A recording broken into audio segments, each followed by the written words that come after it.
Hello, it is Thanksgiving, and I forgot Erik's thing. You can go ahead and clap it, Erik. It is Thanksgiving. Erik is clapping his clapper, and today we're talking about expectations that happen around the holidays. Just like Erik has an expectation that we're going to clap that clapper every time. That's and we right. usually do it off air, but I forgot. No good reason except the fact that you wanted one.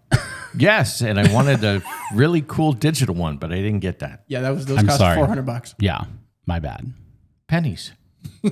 True. So we liked the idea of talking about some of the things that people expect over Thanksgiving. And I don't know, let's start out with talking about the kids' table. Erik, you had opinions about the kids' table and I guess experiences you said with it when you were growing up. I did. I didn't have as bad of experiences as some people like my wife did, but there's additional stories. There's additional pieces. I mean, the kids' table. Share.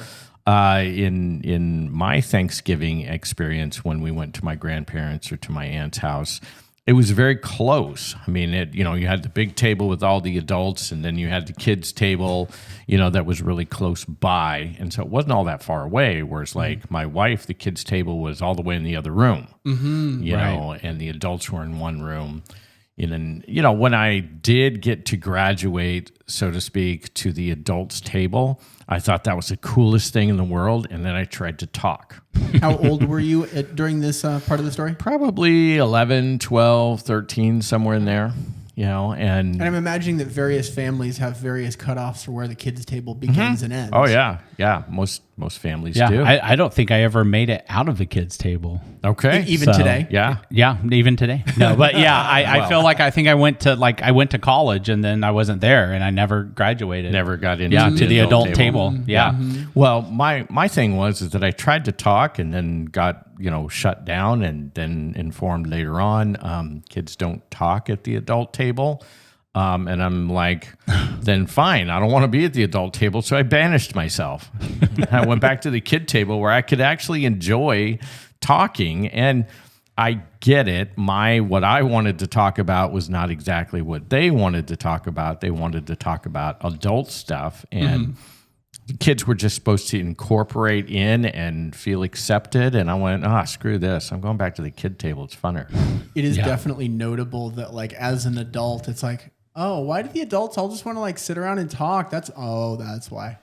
Yeah. Because as an adult, I'm like, that's when I see people I haven't seen in a while, I just want to sit around and talk. Visit with them. Yeah. Yeah. And I know that there's other friends of mine. They're like, okay, we're going to get together. What are we going to do? And sometimes I've had friends ask me that. I'm like, I've found that I don't really we can sit around and talk and, maybe for having dinner or something, but otherwise I don't really have having a plan of something to do while we're visiting is not necessary for me.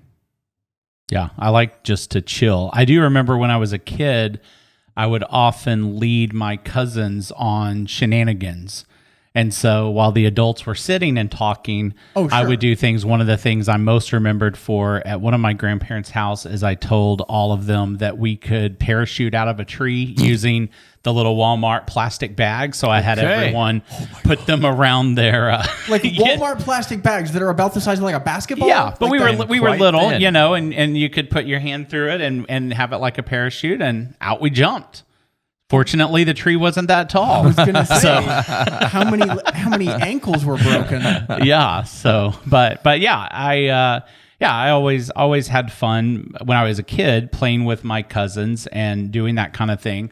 But yeah, the adults definitely seem to kind of have their own thing going. And fortunate for us, there were just enough of us that we had fun, kind of despite it. I wasn't necessarily being like, oh, I wish somebody would pay attention to me. I was just chilling with my cousins. And the idea of a scenario where the adults are over here talking and the kids are over here getting into mischief, as long as they're not, no blood bruises or broken bones. Right. It seems like an entirely reasonable, that sounds great. Yeah. Yeah. So we've got various kinds of expectations. And one of the ones that we wrote down to talk about was Grandma says everybody has to give me a hug. And I don't think that was a problem. I think it was a low grade expectation for me. Yeah. It was kind of oh yeah, you should hug and then I don't remember there being really a big deal. I don't remember my brother and I being like, no, I don't want to. It was just kind of oh, fine, whatever. Yeah. And I wasn't worried about it. But for various kids in various families, that's obviously a big deal. Oh, yeah. Or maybe it's, great Aunt Ruth wants to give everybody a kiss on the cheek or something. Yeah. No, I remember as a kid, when I was really little, my great grandmas were still around and they would tote me over there, and it was always like it smelled weird. And I'm like, what's going on? And I literally do remember this like wet feeling on my cheek from getting that smooch and just being like, that's weird. No one else does that to me and my family.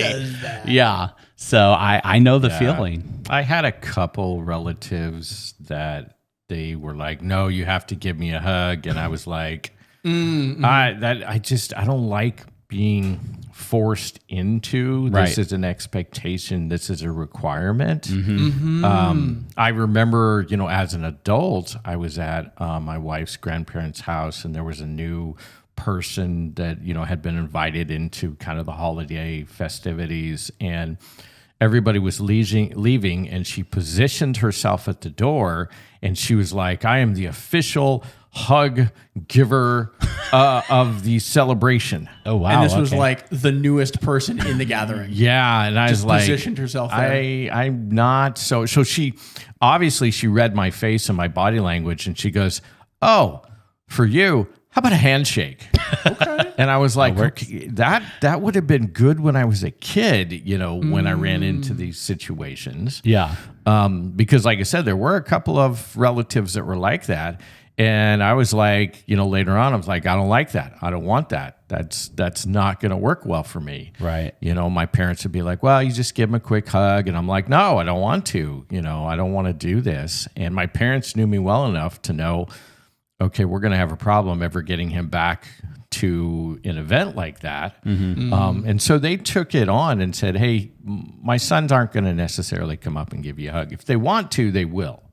And some of them were okay with that, and others were like insistent because, I should show them that respect. And they weren't. It was somehow a form of disrespect if you didn't give them the hug they asked for. They weren't understanding that by insisting, they were losing my respect. Oh, you see, I would find any way, shape, or form to be able to get away from that. And, like with that person, at my wife's grandparents' house in future events, they were still positioned by the main door to leave. And I was like, I'm going to go out that door.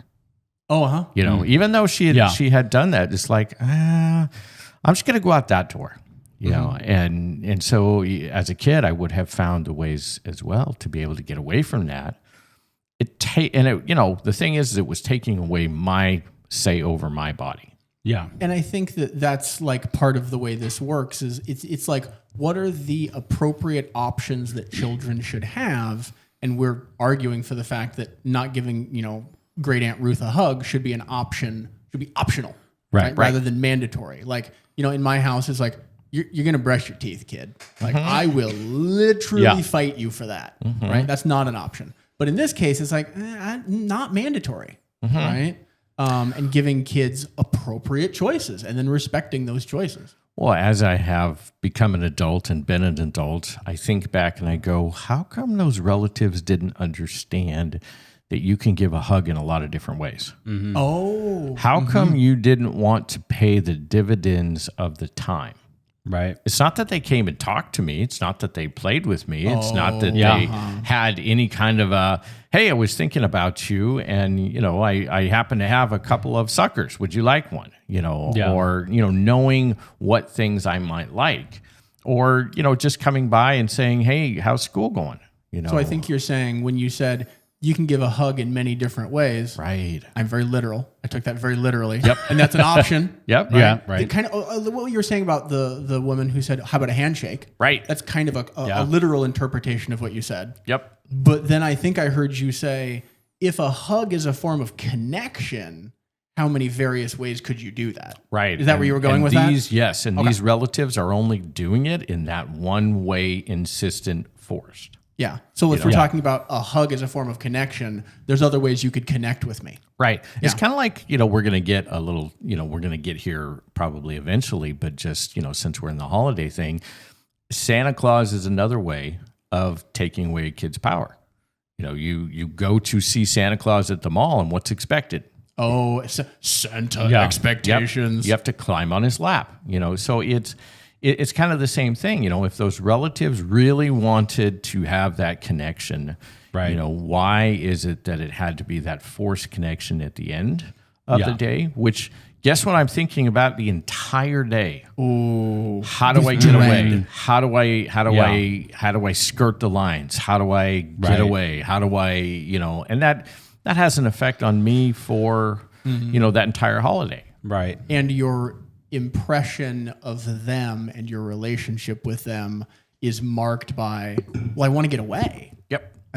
That's obviously not a relationship. I see adults now that have family events where they have relatives who are still, you must give me a hug. And everybody's adults. Yeah, that's bizarre. And they're like, I don't want my kid to have to go through what I went through. I don't want to have to go through that same thing. And so I give them a little as hug as possible. And I'm like, what if you didn't give them a hug at all? Yeah, absolutely. You're an adult now. Yeah. Well, that would cause a lot of drama. It's not now. What? It's causing you a lot of drama It's causing right now. you a lot of drama. Yeah. You're still not, you're dreading the holiday, and we're talking about it in June. Oh, God. Okay. So the dread that is causing you is over months, maybe half the year that you're thinking about it. And now you're trying to figure out the closer you get there, what are the contingency plans to be able to get away? How much work is that? Right? It's like, this is supposed to be about Christmas, and I'm over here planning the escape from Alcatraz. Exactly. Like, how stressful is that? Right. And you're even saying, well, if I go late, then I miss that part. And then if I leave and sneak out early, then I don't have to give the hug. And so, I mean, this one thing of this action of connection has all ages going, oh my gosh, how do I get away from this? And I'm going, how about if you just plan Thanksgiving in Sun River? Take your daughter there. Oh, without these family members. Yes, let them have their thing and you go somewhere else. Yeah. And they're like, oh, you can't do that. Why not? Yeah, we're both kind of stubborn. I don't know. Yeah, there's just some form of like, I can't do that, but you could. You could. I love telling clients that. It's like, well, but you could. And sometimes it's a terrible idea. It's like, no, you should at least examine it. Why not? Let's just kick it around. Because the more that you kick something around like that, the more you kick loose sometimes the things that are kind of cementing you to it. Yeah. And they were started in childhood. Yeah. They were started through these expectations in childhood. And now as an adult, you go, wait a minute, I can change that. Control. I think the other word the word that describes what we're talking about is boundaries. Yep. Right? Relationship boundaries here. I feel like, go ahead. I remember one of the Thanksgivings we had, my wife had proposed, what if we just have Thanksgiving at home? I'm like, okay. Like without any of the other family members? We're just going to do it family. at our house. What do you think about that? I'm like, well, what does that look like for cooking and preparation and how are we going to work with that? Logistics. Yep. And so she came up with a plan to where she and my son prepped everything. And I got up because I get up earlier than them and I could just put it all in and get it going. And at the same time, this works with my personality because I get up early and I kind of have time to myself. So I've got the time to myself and I'm cooking. Right. You're throwing the turkey in the oven or whatever. It was great. Yeah, we had a great time. It was wonderful. By the time they got up, it was just almost all done and everything went great. Well, that's the idea of like, well, we always do it this way. Well, do you have to? No. Yeah. Yeah. Yeah, I think a lot of parents probably don't even intend to do it, but they unintentionally Subconsciously create these things and don't realize that 15, 20, 30 years later, their kids are still going to be struggling with what to do there. And I think it kind of, I've seen some pretty silly stuff, really. I mean, we talked about one time on here about an article about asking permission to change the baby's diaper. Sure. You know, which really that's extreme, like, boundary type ideas. So like one of the things that we do with our 2-year-old is I do feel that there's some responsibility to teach him that, hey, you can do these things. If you want to show someone affection, you can hug them, you can do whatever. So like last night when Pop Pops was over and he left, just said, do you want to give Pop Pops a hug? No. And then we don't force it. Yep. And sometimes, a lot of times he's like, yes. And he goes over and hugs him. And then Pops has to understand that doesn't mean that the grandson that just sat on his lap and watched TV for an hour hates him. And that's okay. And so it's just kind of saying, hey, this is a good thing. You can do it if you want, but we're not going to force you and you don't have to. But I think a lot of parents think, oh man, I've got to make sure that Pops knows that, you want to do all that. And then you just don't realize you're causing such future problems. When I first came over to this side of the state after my wife and I had been married, I realized quickly at the holidays, there were two different families that the expectation was you were to be there. Okay. Like this family and that family. And you couldn't possibly be at both of them simultaneously. No, even though they only lived a half a mile away. Oh, good. Yeah. And so I'm guessing they didn't get along. It's not that the families themselves didn't get along. It's that her mom and dad didn't get along. Okay. Well, there were notable people. So there were notable friction points. And so, at first it was like, okay, we have to go over to this grandma's house and we have to eat Thanksgiving dinner. And then we have to leave and go over to the other grandma's house and eat Thanksgiving dinner. Right, and then we have to go back to the other grandma's house to have dessert. And then we have to go back to the other grandma's house to have dessert there. I'm getting stressed out just hearing that story. I was like, oh my gosh. And so I'm like, oh, okay, I can probably make it through this. But at the first grandma's house, there was a lot of food. And if they saw your plate empty, grandma would be like, hey, you need some more. Grandpa would be like, here, let me give you some more. They saw it as a sign of disrespect, I imagine. Right. And so then you go to the other grandma's house and you're like, wait a second. You're expected to eat over there too. Nobody's asking you, how about more? But they've made food they know I like. Yeah. And so that's I was like, problem. Oh my gosh. The expectation you're going to eat it. First couple of years, I don't think I ate for a week after Thanksgiving. Not really, but I was so full. It was like, this is just not, how do you do this? She's like, yep, been doing it ever since I was a kid. I was like, okay, new plan. Right. Definitely not the first time I've heard this story. Right. Like, this is, Yeah. And so the next year, she was like, okay, we're going to do the dinners again. I'm like, yes, but there's going to be a change. Right. And she goes, what are you talking about? Here's what I'm going to eat at this grandma's house. And these are the things I like that they make. And she's like, but they're going to see that you're not eating a lot. I'm like, yes. And they're going to say, well, here, let's give you more. And I'm going to say, no, thank you. Right. And she's like, oh, they'll be offended. I'm like, okay. Then the Thanksgiving after that, I only have to go to one house, right? And she's like, oh my gosh, you're going to do this. I'm like, yes, I am. Yeah. For my own health, I'm going to do this. And so she goes, well, what about the other house? Well, see, the other house has these foods I really like. And so I'm going to focus on these foods. And then when we go back to the other house, it'll be enough time because we need to space this out. So now I can have some dessert. Right. And then when we go back to the other house, because there's, pumpkin pie, I just won't have a big slice at one. And then there's the chocolate mousse at the other one, and I just won't have a big slice over there. And so I'm going to space this out. I feel like I'm talking about spacing out drinking, but I'm going to space this out, And I did it. And there was a couple of years where grandma or grandpa was like, hey, you need some more food. I'm like, no, I'm good. Right. I'm going to pop. Yeah. I'm good. And then I'd go to the other house and I'd have stuff over there. And it worked out great. In fact, it worked out so well. My wife's like, okay, I'm doing this too.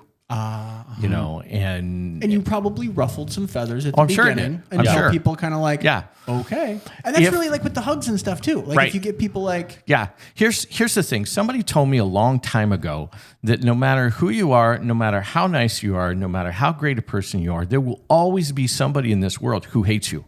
That is a truth. So why do I want to live as if I have to please everyone? Right. If there's always going to be, I could please every single person, there's still somebody going to hate me. And does like true family love the type that is just offended, and that's truly love. You know what I mean? Like Even for if your you family, truly care about your family and love your family, are you going to be offended that little, whoever didn't eat your precious thing that you made, or you didn't get whatever? Right. I mean, we had I don't even know who the person is. When we got married, my wife has some great aunt off in who knows where who sent us a crock pot from Amazon, and I don't even think we knew who it came from, because you just get those things, and it had like the little sticker probably buried in the box, and we never sent her a thank you. Well, she sent us a very unhappy letter about, how unthankful we are and this and that. And I don't even remember, wasn't going to come to things. And it's just like, I don't even know who you are. Right. And that's crazy. And, but I mean, I really think if people are getting that offended, Of course, you're into expectations again. Yep. true. Yep. Yeah. Because I mean, sometimes the best way to handle a situation like that I found is that I'm going to take that letter and I'm going to go see that person with that letter. Yeah. And gauging in our relationship as to how the conversation is going, I may say, listen, I think the best thing is don't ever send me anything again. Right. Yes. Because if I forget, then you're going to be this offended because, even if you decide to send me something, I'm going to look at that gift and who it's from, and I'm going to go return to sender. Yep. I don't want to deal with this. Yep. Because if there's that much expectation on your side, it wasn't a free gift. Yeah. And it wasn't a gift out of love. And I've done things like that.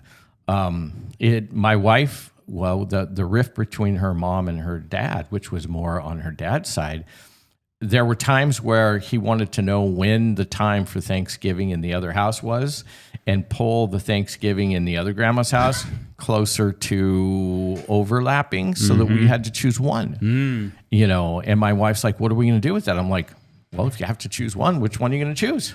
Yeah. And like I grew up with two grandparents that would always have, so we were going between both and all this, and it was always chaos. And now I'm sort of our family. I'm probably like the most traditionalist in our family, the one who's trying to be like, let's do this, let's hold this together. But like my sister got married, and now there's, she has things. Yeah. And so she was calling, trying to coordinate and ask whatever, and was like, I know you probably wanted to do it at whatever. But I just kind of found myself thinking, it really honestly doesn't matter. I just want to be with my sister and my family. So I just said, whatever works. If we need to do Thanksgiving at 7 at night, we'll do it at 7 at night. If we need to do it, whatever. So do what works with their family, and then let me know, and I'll make it work. And that's how, you would hope more people would be, but that's not how it works. No, I remember a girl I knew at college, and I think we talked about this a little bit, but she was dreading Thanksgiving, and it was that week, and we were working in a group together, and she was just, she had a similar thing that both her parents expected her to be there, and both her parents, were putting it very close together to kind of force her to choose them. And she, as a 19, 20-year-old adult woman was just, the holidays, she's like, I think I'm done with holidays. Yeah. And I'm like, Great, go to Sun River. Right? Yeah, I hadn't thought of it that time. She might have.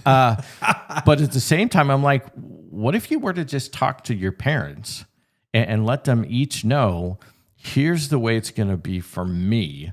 Because my grandparents and my parents had a really good system worked out. If it was a year that you went over there, because my grandparents lived in John Day, if you went to the grandparents' house for Thanksgiving, you did Christmas at home, because we lived in LeGrand. And then my other grandparents, who were in a cove, they were in a town close to LeGrand, would then come in for that holiday. And so the next year, you'd go to Christmas and Thanksgiving, and they would flip-flop. Nobody had any problems with that. It was just something that was worked out, and you talked to family on the phone, and it was a really great experience. And so I told that to that girl, and she goes, so you mean I could just tell them this is what I'm going to do? This is what I'm going to do. I think you're 19 now. She goes, I am 19 now. All right, I have conversations. And she goes, wait, what if they don't like it? Well, you could tell them if they don't like it, you just won't come back to their house anymore. Ever. And she goes, I have to think about that one. And so I saw her after Christmas or after, that Thanksgiving or Christmas time break. And I was like, hey, how'd it go at Thanksgiving? She had this huge smile on her face. She goes, it went the best Thanksgiving I have ever had. And I'm like, you had a good talk. And she said, yes, I told both my parents, not together. I told both my parents, here's how it's going to work for me. Mm-hmm. I will go to one of your houses for Thanksgiving Day dinner, and then the other house for dessert. Okay, that was the plan. That was the plan. And she goes, and if you don't like it, I won't go to your house. Yeah. Period. And so she said, her mom said, oh, excuse me. Her mom said, can you go to my house this year? And so she said, okay, I will let Dad know that you have requested this year. And her dad was like, okay, that sounds good. And she goes, I went, and then I went there for dessert. And it was more fun because there was none of this competition between the two of them for when was I leaving? When was I going to go? Right. When was I coming back again? Why was I leaving? Why wouldn't I stay there? They just knew the expectations were, I will go here for dinner. I will leave at this time. I will go here for dessert. And I gave them equal amount of time. There was something I think that you had said, Josh, that I just wanted to touch on of using the technological options we have for connecting with people that, because you were talking about one option of like, well, if I'm going here, then I call this family member on the phone. Right. Yeah. Right. And so that's kind of a neat additional option. I was just thinking about bringing it up just as an option in general for like, maybe we can't ever go because they're so far away and getting them on Zoom. Yeah. But as an option of like, well, I'm going to go here in person and I'm going to call you on Zoom for Thanksgiving or Christmas or this year or that year. Yeah. And it's just a nice additional option. Yeah. I think thought of it. I think like it was maybe last Christmas or the Christmas before, but my family back in Arkansas, they were gathered. We were gathered here. So we just coordinated a time to, hey, let's all FaceTime, be, on the same thing. Yep. And then we can't always make it down to where my wife's family is in California. So when we can't do that, sometimes if they send a present or something, we'll just FaceTime to say, hey, you want to see us open this or see whatever. Nice. And you're right. There's so many different ways today you can include people. Yeah. And that works. Yeah. I feel like there's been a couple of different Christmas, Thanksgivings where a relative would call in and do the FaceTime and then they pass around the phone. Nice. But the technology, you could put a camera on the TV. Yeah. You have the Alexa types of things that now come with screens. There's so many different options that could include people. And even my brother-in-law, he was deployed. He got deployed right before Thanksgiving last year. And so, but even with him being completely in another part of the world, he can magically be there on the phone for things. And so it's just a different day and age. I think you just hand the phone with the person on Zoom on it to the 5-year-old and let them experience Thanksgiving that way. Yes, totally. That's like throwaway cameras at the wedding. Pass them out and see what happens. Put them on the tables, see what pictures let people you get. go crazy. Yeah. That's probably less been of very popular. Yeah. Is that still, you think, the thing that people do in 2024 where like disposable cameras are less available? I've seen it. Yeah. Quite a bit. It's I haven't been to a wedding because the recently. digital camera is still more expensive than that throwaway one, and they still have places to be able to develop it. Yeah. And there's like the millennial vibe, the like everything old is new. And so I know a lot of cool. Yeah, I know a lot of younger kids who are getting into film cameras and cassette tapes. Are they into landlines in the homes yet? I haven't seen a kid doing this, but no joke, I saw an ad yesterday for a home landline that's basically like an old school grandma phone that connects to a little box that then connects it to the internet. But they're billing it as a landline, retro. Yeah, and people are like, "This is so exciting," So I can put my everything phone down and it's not in my pocket all the time. And if the internet goes down, so does the landline now. So it does. Yeah, so does the landline now. Yeah, no joke. Yeah, not exactly retro. No, but it looked retro. Yeah. Which it's was enough that catching counted. people's attention. Yeah, but I even saw something yesterday, which I wanted to investigate this, that said that Walgreens is now selling film again. Oh, wow. Are they? Yeah, I don't know. I saw it and I wanted to go investigate. But yeah, because there's a lot of people getting into The film. the old things. Absolutely. Some things like that, I don't think are ever going to go away. Yeah. Especially when you learn how to be able to develop film. True. You know, Yeah. it becomes a very hands-on type of a piece. Well, and it's art. It's kind of like you can It do is. all kinds of different things, but paint will always still be cool. You know, Oh yeah. you'll always. Yeah. Yeah, even though digital art's a thing, you can still buy paint. So Right. bringing us back to Thanksgiving, Yes. which I mean, Are you cameras saying like the weave got a little wide? It got a little and out to bring it there. back in? a Just little bit, bit. but you know, you could have the throwaway cameras at Thanksgiving, True. just to produce the memories Yep. and be able to upload those pictures to a group thing that that Yeah. might be kind of fun. What's your favorite food at Thanksgiving? Stuffing. Yours is stuffing. 100%. Wow. If the stuffing's made correctly. Well, I mean, I don't do soggy. I'm fairly certain that any food on the planet can be made badly. Correct. True. Therefore, I don't think we're implying, I like the terrible, although my kids had some weird opinions in food. So I suppose it's worth specifying. Do you like your stuffing stuffed, or does it matter? In the bird? Yeah. I mean, I think that's a cool way to do it, but like, I'm very much of the opinion that similarly to pizza, Yeah. right? There's good pizza and there's pizza, but it's Yeah. all pizza. Yeah. There's good stuffing and there's stuffing, and it's all Yeah. When the stuffing and you get it and it drips, that's you're going. I'm going. No, I've never. it needs to be fluffy okay. and tasteful. You've had drippy stuff. I've never had that. I don't know what kind of how drippy. Drippy at all. Oh, I mean, I just Soggy. don't want it super dry. I want it more yeah. moist Yeah, and No, moist. it's stuffing Clumping is an together. art. Yes, Okay. I've never had drippy stuffing. So like when you say like Yep. it shouldn't be that way, I'm like, I've never had It's that. good that because if you'd had it, you'd probably say, yeah, it shouldn't be that way. Because I mean, stuffing is like bread. So Yes. drippy bread sounds problematic. Yeah. Yeah. I think I would agree with you. Yeah. Okay, Josh. So what's yours? here's the thing: you're probably going to say this doesn't count, but All right, doesn't count. Is it food? it is food. Then it counts. Okay, No, not it is necessarily. the area in the middle of the plate That's where the mashed potatoes, Oh, now we're gravy, the corn, the sweet potato, where Okay. all of it like conglomerates into this That's amazing. mix, and then you get a little bit of it all. Yeah, you Josh can't is, do that. Josh is not autistic. No, no, you can't. No. Yeah, I don't need the separations. I just give me a swimming He only pool. needs that as a test. Yeah. Correct. Yeah. Correct. Yeah. Josh does not have autism. Do you know No, what yeah. we call that outside of Thanksgiving? What? A casserole. Yeah, true. And I love casseroles. I do too, but Yeah. it has to be specific, not Okay, but not runny. If I had to hone into one, it would probably then be sweet potato casserole. Potatoes Sweet are good. They are good. potatoes. I have tried so many ways and so many times to like a sweet potato. Really? And you don't? I don't. Oh. I'm like this time it'll happen and I'll take a bite and it's like nope. Have you it's- tried it with marshmallows on top? Toasted marshmallows? Okay. Yep. I've tried it. That's really Yeah, dialing yeah. up the sweet potato. I- But it marshmallows are delicious. Yeah, Yeah. I've tried it in every way that I have run into to try it, and Yeah. my taste buds are still like, "We told you when you were 5, this sucks. Stop."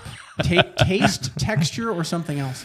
It's taste with The that taste. one. Interesting. Yeah, I know. I even thought, hey, when they made sweet potato fries at Burgerville, this is yeah. going to be it. And I took one bite, and oh my gosh, I almost spit it back out. I was like, I can't do this. Somebody else has got them.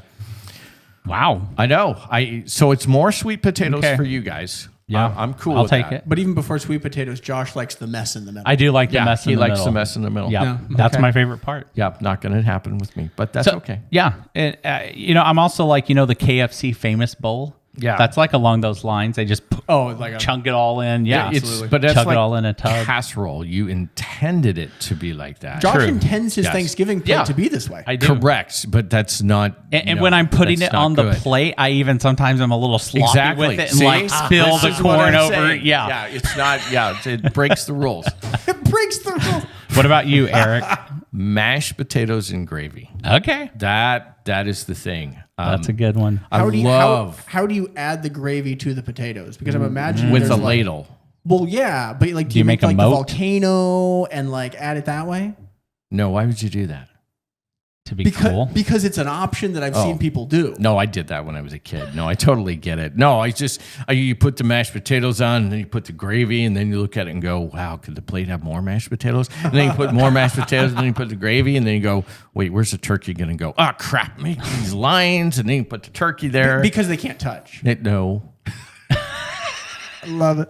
Right. And so Matt, I used to, when one of my wife's grandparents, she found out that I love mashed potatoes and gravy.